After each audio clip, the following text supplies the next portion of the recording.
C'est donc terminé pour les deux équipes entre le Cameroun et la Guinée-Conakry pour la troisième fois. Les deux équipes, pour leur troisième confrontation en Coupe d'Afrique des Nations, réalisent un match nul. Et le Cameroun réalise son 6e match nul pour les premiers matchs de Coupe d'Afrique des Nations. Et tenez-vous tranquille, les 6 matchs nuls dans l'histoire du Cameroun pour son premier match en Coupe d'Afrique des Nations se sont achevés sur un score d'1 but partout. C'est donc très curieux. Ah, bon, c'est pas un mauvais score, on va le dire, mais le Cameroun aurait pu faire mieux compte tenu du scénario du match. Il y avait de l'espace pour prendre 3 points. Le Cameroun a choisi d'être un peu réservé, on va le dire comme ça. En analysant, on se posera quelques questions et on cherchera à comprendre parce que sur ce match, sur le scénario avec le carton rouge guinéen, le Cameroun avait l'obligation, avait d'abord la possibilité et ensuite l'obligation de faire un résultat. Alors, on va dire qu'on a quand même pris un point parce qu'il y a des compétitions qu'on a démarrées avec un match nul et on les a gagnés comme en 2000, comme en 2017.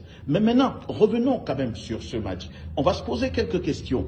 Comment, sur le classement du dernier match, l'entraîneur qui nous avait donné l'impression qu'il était en train d'évoluer vers la compétition a totalement bouleversé. Si on me dit que c'était pour brouiller les pistes, alors il n'a pas brouillé la piste Castelletto, parce que je continue à me poser la question de savoir comment Castelletto fait pour qu'on insiste avec lui sur le côté, alors qu'il y a Tchabadeu, il y a Tchato qui attend sur le banc. Moi, je ne comprendrai jamais. Le coach a probablement ses raisons. Et quand je vois la production de Castelletto sur ce match, j'ai des interrogations. Mais là n'est pas la question. L'autre curiosité de cette rencontre, je reviendrai en détail sur la performance des joueurs, mais l'autre curiosité de cette rencontre, c'est quand même le fait que Magri, qui est un avant-centre de surface sur les petits espaces, qu'on ait choisi de le mettre sur le côté.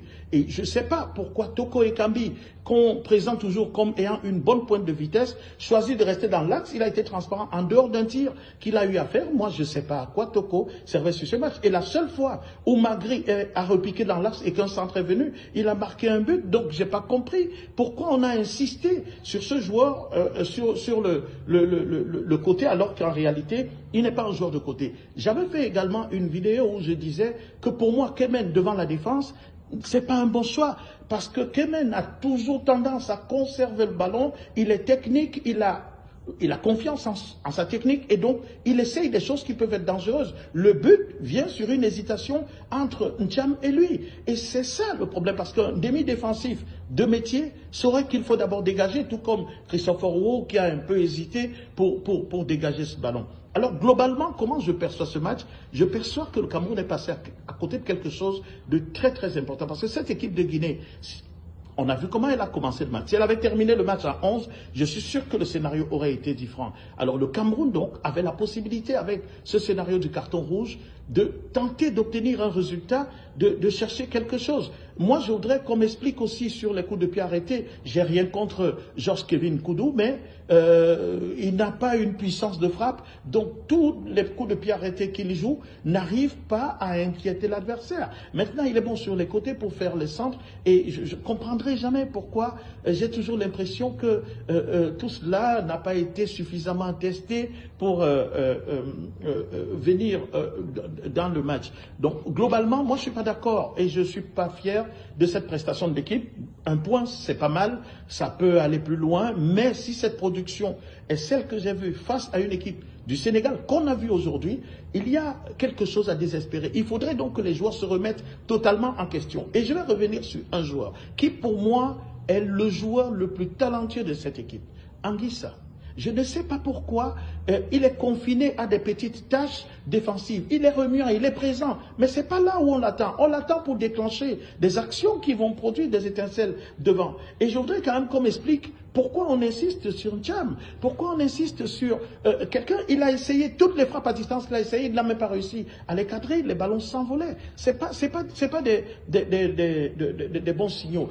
Diongwa, il était pas mal sur son côté. Je reviendrai sur qu'est-ce que je vais dire sur le détail de la performance. Et moi, je ne comprends pas comment, par exemple, sur cette rencontre, le coach a insisté sur son 4-3-3 pendant que Diawara était venu en face avec un 4-2-3-1 qui avalait totalement le milieu de terrain. Et c'est ça qui a perturbé cette équipe en première période. Cette équipe était un peu dominée. Et maintenant, L'autre problème de cette équipe du Cameroun, et c'est pour cela que le dispositif lors du dernier match amical contre la Zambie, moi, il m'arrangeait, c'est-à-dire qu'on joue pour contenir l'adversaire. Lorsqu'il a fallu maintenant faire le jeu, parce que la Guinée ne pouvant plus faire le jeu étant diminuée, son capitaine et maître à jouer étant parti, on s'est retrouvé dans l'incapacité à faire le jeu, à défaut des attaques placées, au moins multiplier des transitions qui pouvaient être difficiles, qui pouvaient être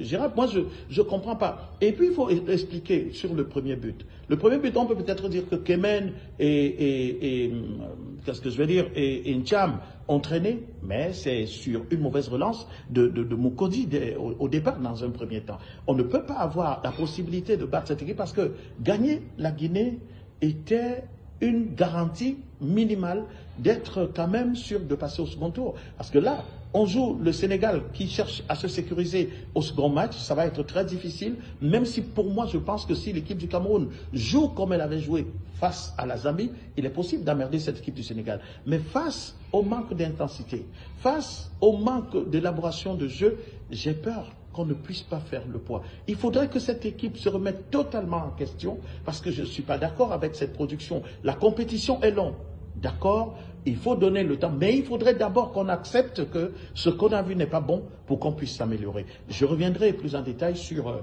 la performance individuelle des joueurs, mais sur la copie, on est passé à côté de quelque chose de très important et sur la copie qu'on a livrée, je ne suis pas d'accord, ce n'est pas une bonne copie. Bonne soirée.